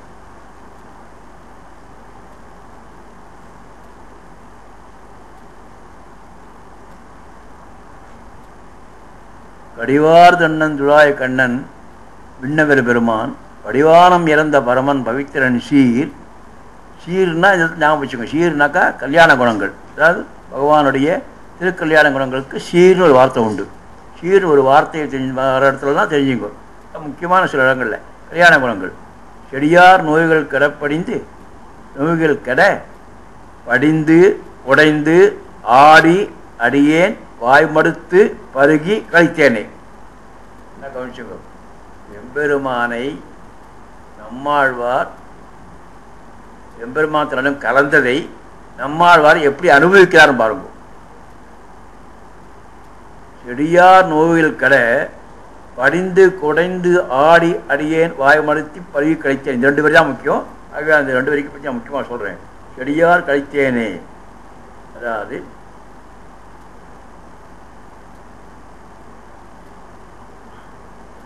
அடிகான ஒண்ணாதபடி பாருங்க. என்ன பியூட்டிஃபுல் லாங்குவேஜ். அதாவது மணிப்பிரவாளம் நீங்கள் சொல்கிறீங்க. மணிப்பிரவாளத்தில் இருக்கக்கூடிய சில அற்புதமான வாக்கியங்களை தமிழும் சமஸ்கிருதமும் கலந்துருந்தாலும் கூட அதை என்ஜாய் பண்ணக்கூடிய வார்த்தைகள், அது பொருத்தமாக வரும். அது அடிகான ஒண்ணாதபடி தூறு மண்டி கிடைக்கிற தீய வினைகள் எல்லாம் போகும்படி. தூறு மண்டி கிடைக்கிற தீய வினைகள், நம்முடைய வினைகள்லாம் போகும்படி, அந்த வினைகள்லாம் போகும்படி வந்து எம்பெருமான் வந்து கிட்டி கிட்டு 4 மூலைகளிலும் புக்கு உட்புகுந்து, உங்களுக்கு தெரியும் அது இடுப்பில் உட்காடா தோல் உட்காண்டாலும் தெரியும் இல்லையா, 4 மூலைகளிலும் புக்கு உட்புகுந்து வேறு ஒருவருக்கும் உரியன் அல்லாத யான். ரொம்ப ரொம்ப இம்பார்ட்டன்ட். ஒவ்வொரு வார்த்தையிலும் அர்த்தம் இருக்குது. விளக்க சொல்றதுக்கு நீங்களே புரிஞ்சுக்கணும். வேறு ஒருவருக்கும் உரியன் அல்லாத யான்னா, நான் வேற எந்த தெய்வத்தையும் நம்பலை, ஒன்று தான் நம்புறேன், நான் உனக்கே உரியவன் அப்படின்னு நான் வந்து அன்னிசேஷத்தின் கழிக முழுமையாக வச்சுட்டு ஒன்னீகே நான் சேஷனாக இருந்து உனக்கே சேஷத்தை பண்ணிருக்கனால அப்படிப்பட்ட யான், அது அந்த குவாலிஃபிகேஷன் கூட வரணும். வேறு ஒருவருக்கும் உரியன் அல்லாத யான் முழுமிடரை செய்து அனுபவிச்சு என்ன அனுபவிக்கிறேன். இப்போ யமன் முதலியோர் தலைகளிலும் அறியிட்டு கழிக்க பெற்றேன். யமன் வந்தால் கூட அவன் தலைமையில ஏறி நான் டான்ஸ் ஆடுவேன். இது எங்கேயும் எடுத்தார், நம்மளே எங்கேயும் எடுத்தார், திருமாலையிலேருந்து எடுத்தார். திருமாலையில் காலையில் புலனை வைத்து கலிதனை கடக்க பாய்ந்து நமன் தலைமையிலே நமன் தலை மீது உங்களை கொண்ட மொழிதெல்லாம் பின்னால் வரும். அதாவது அதில் திருநாமத்தை ஸ்ரீமன் நாராயணனுடைய பெயரை சொன்ன உடனேயே திருநாம பெருமை தான் இது திருமாலை. அது சொன்ன உடனேயே யமன் வந்தால் கூட அவன் தலைமையில் நான் டான்ஸ் ஆடுறதுக்கு சக்தி வந்தது. ஏன்னாக்கா உன்னுடைய திருநாம பெருமை அப்படின்னு அங்கே திருமாலை சொல்கிறார் இல்லையா, அதை இங்கே சொல்கிறார். இப்படி எனக்கு கலந்ததால் யமன் மதியார் தலைகளிலும் அறியிட்டு கழிக்க பெற்றேன் போய அப்படின்னு யமனை பார்த்து. சிற்றின்பம் துக்கமே ஆயது போன்று, சிற்றின்பம் துக்கம் அது போன்று பகவத் குணானுபவம் கழிப்பே ஆதலின். 2 வச்சுக்கோங்க. சிற்றின்பம் என்பது துன்பம், பகவத் குணத்தை அனுபவிப்பது கழிப்பு. ஆதலின் கழித்தேனே அப்படின்றா பாருங்க. இந்த இடத்துல கழியே அப்படிங்கிறா கழித்தேனே அப்படின்னாக்கா, கழித்தேனே அப்படின்னாக்கா அந்த சிற்றின்பம் என்ற அந்த துன்பத்தில் இல்லாமல் வெறும் பகவத் குணானுபவம் என்ற ஒன்றை வச்சுட்டு கழிப்பு வந்து கழித்தேனே என்கிறார். இதை வந்து பாருங்க, இங்கே என்ன சொல்கிறார் பாருங்க. படிந்து உடைந்து ஆடி அடியேன் வாய்மடுத்து பழி கழித்தேனே. படிதல் அப்படின்னா கிட்டுதல்னு அர்த்தம். உடைதல்னா எங்கும் புகுதல், பகவான் எங்கும் புகுந்தார். ஆடுதல்னா உட்புகுந்தார், உள்ளெல்லாம் புகுந்துட்டார். வாய்மடுத்து பருகுதல்னா பெருவிடாயோடு அனுபவித்தல். பெருவிடாயோட ரொம்ப ஆர்வத்தோடு அப்படியே அனுபவிக்கிறது. அப்படி அனுபவித்து ஆழ்வார் பெருமாளை அவ்வளோ அனுபவிக்கிறார் தன்னோட கலந்த உடனே. இது 9வது பாசுரம். 10வது பாசுரம் கொஞ்சம் டைம் ஆகும். டைம் ஆனாலும் கொஞ்சம் நிதானமாக கவனிங்க. ஏனென்றால் நான் அதுக்காக தான் வந்து இன்னும் ரொம்ப ஜாக்கிரதையாக இங்கே கிட்டத்தட்ட 1 hour ஆயிடுச்சு. அதனால் வந்து இந்த 10வது பஸ்ஸில் ஒரு 10 நிமிஷம் ஆகும். நீங்கள் வந்து அதை ஏனென்றால் அடியனுடைய விருப்பம் என்னவென்றால் நான் உங்களுக்கு புரியும்படி சொல்லணும். அதான் என்னுடைய விருப்பம், உங்களுக்கு புரியணுன்ற ஆசை தான். நல்லா பாசுறது புரியறதுக்கு பெரிய கஷ்டமாக இவ்வளோ நாள் நீங்கள் கரெக்டாக ஃபாலோ பண்ணியிருந்தாக்கா இது புரியும். என்னென்னா அவ்வளோ அருமையான பிலாசபி இருக்கிற ஒரு விஷயம். களிப்பும் கவர்வும் அற்று பிறப்பு பிணிமூப்பு இறப்பு அற்று ஒளிகொண்ட ஜோதியமாய் உடனும் கூடுவது என்றுகளோ துடிக்கின்ற வான் இந்நிலம் சுடர் ஆழி சங்கு ஏந்தி அடிக்கின்ற மாயப்பிரான் அடியார்கள் குழாங்களையே. இந்த இடத்துல பிரேயர் என்னன்னா ஆழ்வாடு பிரேயர், அடியார்கள் குழாங்களையே உடனும் கூடுவது என்றுகளோ அப்படி படிக்கணும்.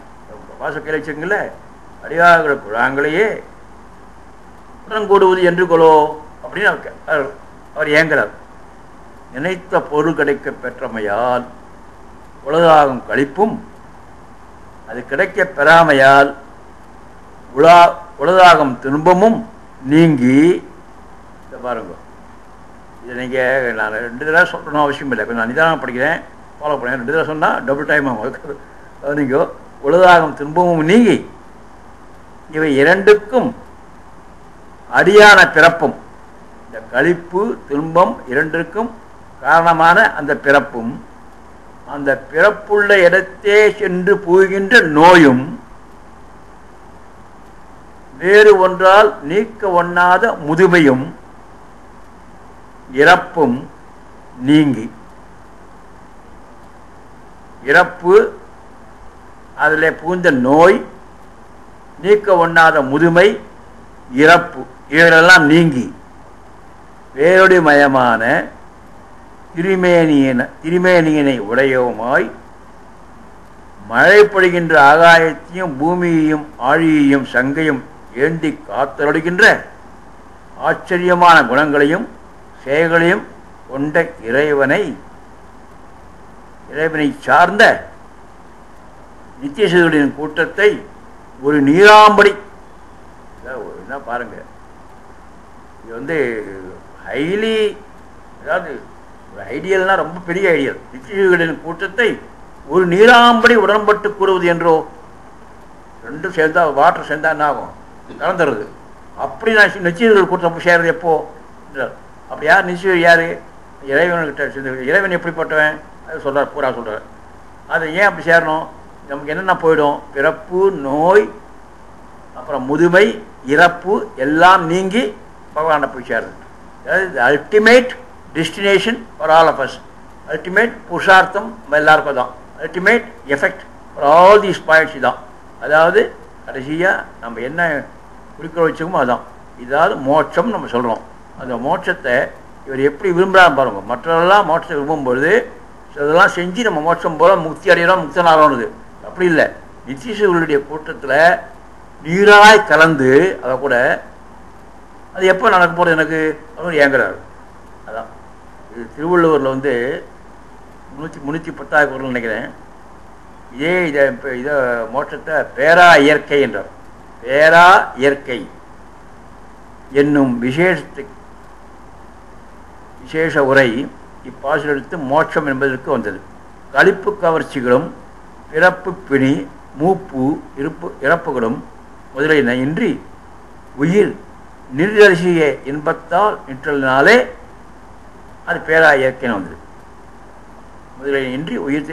அதனால இது ஞாபகம் வச்சுங்க, இந்த சென்டென்ஸ் ஞாபகம் வச்சுக்கோ. கழித்தேனே என்றவர் முன் பாசத்தில் கழித்தேனேன்னு சொன்னார் இல்லையா? மீண்டும் இப்போ என்ன சொல்றார்? இவ்வுலக மக்களோடு பொருந்தியிருத்தல் நீங்கி இவ் அனுபவத்திற்கு தேசிகரான சில பேர் வேறு தேசிகர்னாலே ஒரு காமன் நவுனுது. தேசிகன்னா கற்றறிஞ்சவன் ஞானி விட்டுருங்கோ. அப்படி அந்த கற்றறிஞ்சவர் ஞானிகள் அந்த தேசிகரான நித்தியசூரிகள் திரளிலே போய் புகுவது எப்போதோ என்கிறார். அதாவது இவ்வுலக மக்களோடு பொருந்தி எடுத்தல் நீங்கி இந்த அனுபவத்திற்கு பொருத்தமான அந்த ஞானிகளாகிய நித்தியர்களுடைய கூட்டத்தில் போய் புகுவது எப்போது அப்படின்றார். இதில் மிக முக்கியமாக சோதியமாய் வார்த்தை பாருங்க. சோதியமாய் வார்த்தை வருதா, அதுக்கு என்ன அர்த்தம் பாருங்க, ரொம்ப அற்பமான அர்த்தம். இதை நீங்கள் கொஞ்சம் நீங்கள் என்ன செய்யணும்னா, ஒன்று அறிவு, இன்னொன்று இன்ட்யூஷன், இன்னொன்று உங்களுடைய சிந்தனா சக்தியை கொஞ்சம் எக்ஸ்பேண்ட் பண்ணணும். அப்போ தான் இதெல்லாம் புரிஞ்சுக்க முடியும். அப்போ தான் மனம் நிற்கும். என்னன்னா, மனுஷனுக்கு முக்குணங்கள் உண்டு. அது எல்லா சாஸ்திரம் சொல்கிறது தான். சத்துவகுணம், ராஜசகுணம், தாமச குணம். 2 குணம். சத்துவகுணம் தான் முக்கியம். ராஜச தாமச குணத்தை விட சத்துவகுணம் மேலோங்கி இருக்கிறதுக்கு என்னவோ அதுதான் நம்ம பாடுபடணும் வாழ்க்கை பூரா. அதுதான் இப்போ நம்ம படிக்கிறது, எழுதுறது, செய்கிறது எல்லாமே அதான் நம்ம எய்ம். முக்குணத்தை மீதி எடுத்து எப்படியா குறைச்சி இதை பற்றி சத்துவகுணத்தை அதிகமாக்கணும் தான் நம்முடைய குறிக்கோள். ஆனால் அதை முடிகிறதில்லை கடைசி வரையும். ஏதாவது ஒரு சமயத்தில் ராஜசம் தலையேக்குது, ஏதாவது சமயத்தில் தாமசம் தலையேக்குது. ஆனால் என்ன சொல்றாருன்னா, ராஜசம் தாமசம் கலந்த சரீரத்தை போன்றல்லாமல் சுத்த சத்துவமயமாய் ஸ்ரீவைகுண்டத்திற்கு மோட்சத்துக்கு இன்னொரு பேர் சுத்த சத்துவ உலகம் பேர். அந்த வேர்ல்டு மட்டும் கலப்படம் கிடையாது, முக்குண கலவை கிடையாது. ஒன்லி சுத்த சத்துவமயம். சுத்த சத்துவமயமான எல்லையற்ற ஒளிவுருவமான சரீரத்தை உடையவமாய் அங்கே ஒரு சரீரம் கிடைக்கும். இந்த சரீரம் இல்லை, வேறு சரீரம் கிடைக்கும். அந்த சரீரத்துக்கு சுத்த சத்துவ சரீரமாக இருக்கும். நம்மளாம் முக்தனாகட்டும், நித்திசூரி ஆகட்டும், சுத்த சத்துவ. அந்த சுத்த சத்துவ மயம்னா ஒன்று என்னென்ன புரிஞ்சுக்கணும், இன்னொன்று தெரிஞ்சுக்கணுங்க. அது இங்கே இல்லை, அது இந்த கமெண்ட்ல இல்லை, வேறு இடத்துல படிச்சிருக்கேன். சுத்த சத்துவ மயம்னா தட் கிவ்ஸ் யூ பர்ஃபெக்ட் ஆனந்தம். ஆனந்தம்னா மகிழ்ச்சி இல்லை, நான் அன்றைக்கே சொல்லிருக்கேன். மகிழ்ச்சியோட எல்லை கிடையாது. ஆனந்தம் என்பது பிரம்மானந்தம். பிரம்மானந்தம் என்பது பரம்பரை நான் சொல்லியிருக்கேன். பிரம்மானந்தம் என்பது எம்பெருமானுக்கு மட்டுமே உரிய அந்த ஆனந்தம். ஆத்மாவுக்கும் அந்த ஆனந்தம் உண்டு.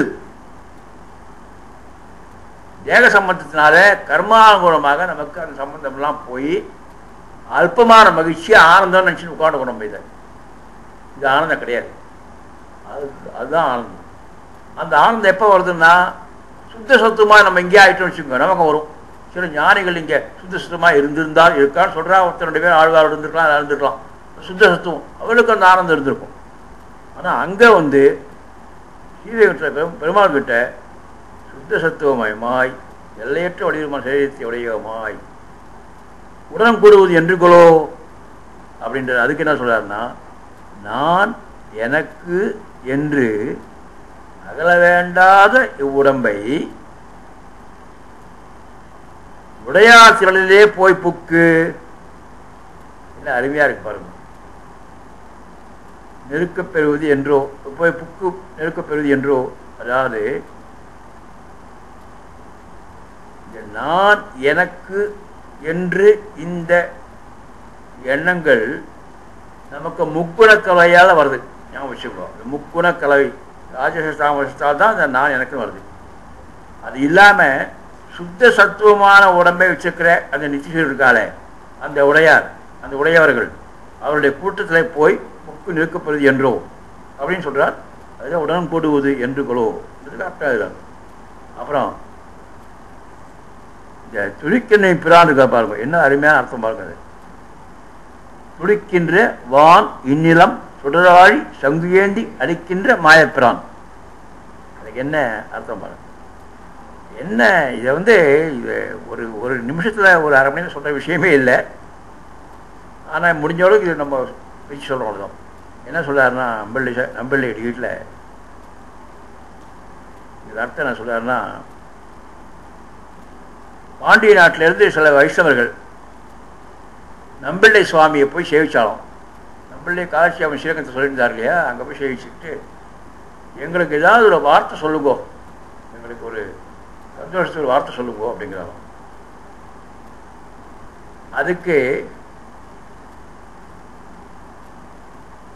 அதுக்கு நம்பிள்ளை சொல்லாராம், கடற்கரை வெளியை நினைத்திருங்கள் அப்படின்ட்டாராம்.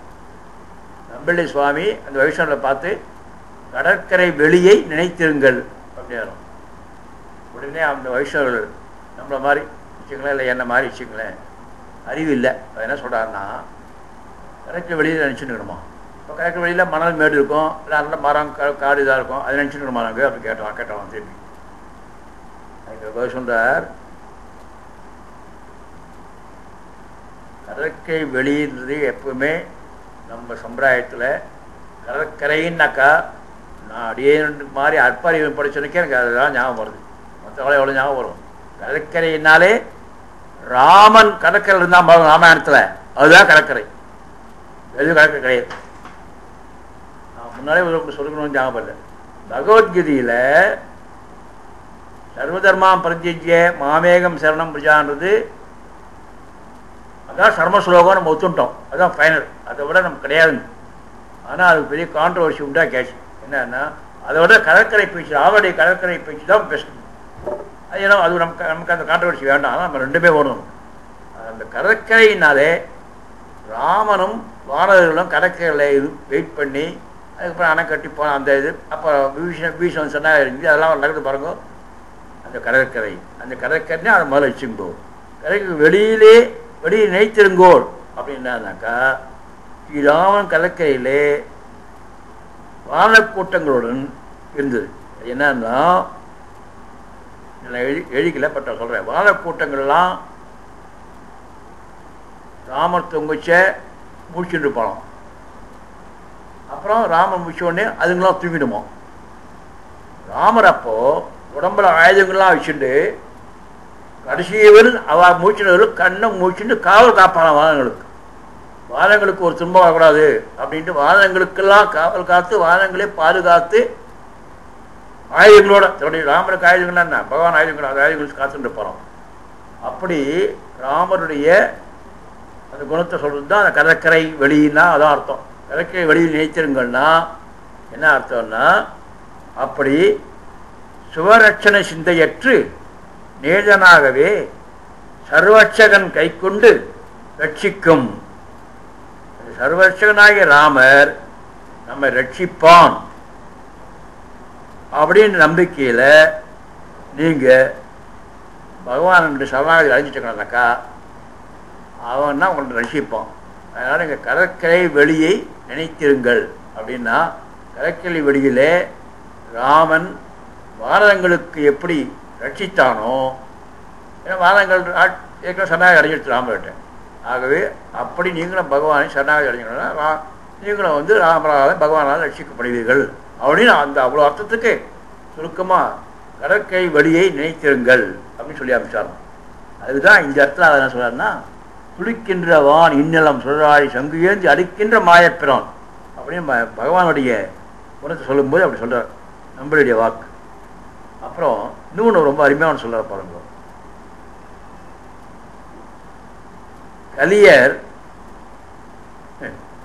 கலியர் கலரிசி சோறு உண்ண வேண்டும் என்று நினைப்பது போல இங்கே பாருங்க. இந்த ஆழ்வாரை எப்படி கிண்டல் பண்ணுறார் பாருங்க. நம்பிள்ளை ஆழ்வார் கிண்டல் பண்ணுறார். கலியர்னா ரொம்ப பசி இருக்கிறது, பசி உடையவர், பசிக்கு ரொம்ப பசிக்கிறது, கலியர்னு பேர். கலியர் கலரிசி சோறு உண்ண வேண்டும். ரொம்ப பசியாக இருச்சே. ஒரு களம்னா மரக்கா படி களம் பெருசு, அவ்வளோ அரிசி சாதம் பண்ணிச்சு அப்படியே விழுங்கணும்னு வெறியில் இருப்பான் ரொம்ப பசி இருக்கிறவன். அப்படி என்று நினைப்பது போல இவரும் யார் ஆழ்வார் இவர் நம்பிக்கை சொல்றார். இவரும் நித்திய தொழிலில் போய் புகப்பெறுவது என்றோ அப்படின்னு சொல்றாரு. இவருக்கு சாதாரண மனுஷன் சாமானியன்னு சொல்லிட்டார். நான் ஒன்றும் ஒருத்தர் யூஸ்லெஸ் சொல்லின்றவர் ஒரேடி அங்கே வைக்கிறார், ஜம்ப் பண்ணுறார். நான் இருக்கேன் இல்லை அவர் இருக்கார் இல்லை நான் விட்டுருக்கோ. அவருக்கு யங் மேன் இருக்காருன்னா அட்வொகேட் இருக்காருன்னா ஒரு மேஜிஸ்ட்ரேட்டை போகலாம், முன்சிபாக போகலாம், இல்லை மேக்ஸிமம் ஹைகோர்ட் ஜட்ஜாக போகலாம், சுப்ரீம் கோர்ட் ஜட்ஜாக போகலாம் நினைக்கலாம், இல்லை பிரசிடென்ட் ஆஃப் இந்தியா போகலாம் நினைக்கலாம். But president of world, president of United States போகலாம் நினைக்கலாமா? ஹையஸ்ட் வேர்ல்டு இது நம்பர் 1 நினைக்கலாமா? அப்படி நினைக்கிறார் அவர். நான் சாதாரண சாமானியன், நான் எந்த யோகம் பண்ணதில்லை, நோட்டு நோன்பிலே நீச்சனே நிறைய ஒன்றுமில்லேன் அப்படிலாம் பாடினவர். நான் ஒன்றுமே கிடையாது, நான் 0 0 0 0 பாடினு வந்துட்டு இந்த 0 வாட்ஸ் அட் 100 ஒரே ஜம்ப் அப்படின்னு பாடுறாரு. அப்படின்னு நம்மளே கண்ட்ரோல் பண்ணுறார். கலியர் கலாரிசி சோறு உண்ண வேண்டும் என்று நினைப்பது போல இவரும் நிச்சயர்களுடைய தொழிலை போய் புகப்பெறுவது என்றோ என்கிறார். இது ஆற்றாமின் மிகுதி இப்படி கூற செய்கிறது. அதுக்கு உடனே அவரை பதில் சொல்லிடுறார். நம்மளே பதில் சொல்லிடுறோம். அது தப்பு இல்லவா? அவருடைய ஆற்றாமின் மிகுதி பிரிஞ்சிருந்தமே சேர்ந்திருக்குமே. அதனால இப்போ அந்த ஆற்றாமின் மிகுதினால இப்படி சொல்றாரு அப்படின்னு சொல்றாரு. ஆகவே இந்த பாசுரத்தினுடைய சுருக்கத்தை நம்ம பார்த்தோம். கடைசியாக பலன். இந்த பாசுரத்தை நூதில் வாசிச்சு பார்த்து இந்த அர்த்தத்தை மனசில் நினச்சி பாருங்க. இது ரொம்ப முக்கியமான பாசுரம். 10ஆம் பாசுரம். அது கொஞ்சம் மனசில் நினச்சி பார்க்கணும். படித்து பார்த்தா தெரியும். குழாங்கொள் பேரக்கன் குழம்பிய மனிதவனை குழாங்கொள் பாருங்க, எல்லாம் பாருங்க. குழாம், அதாவது நிச்சயசூரியர்கள் குழாம் சொன்னார் இல்லையா? குழா.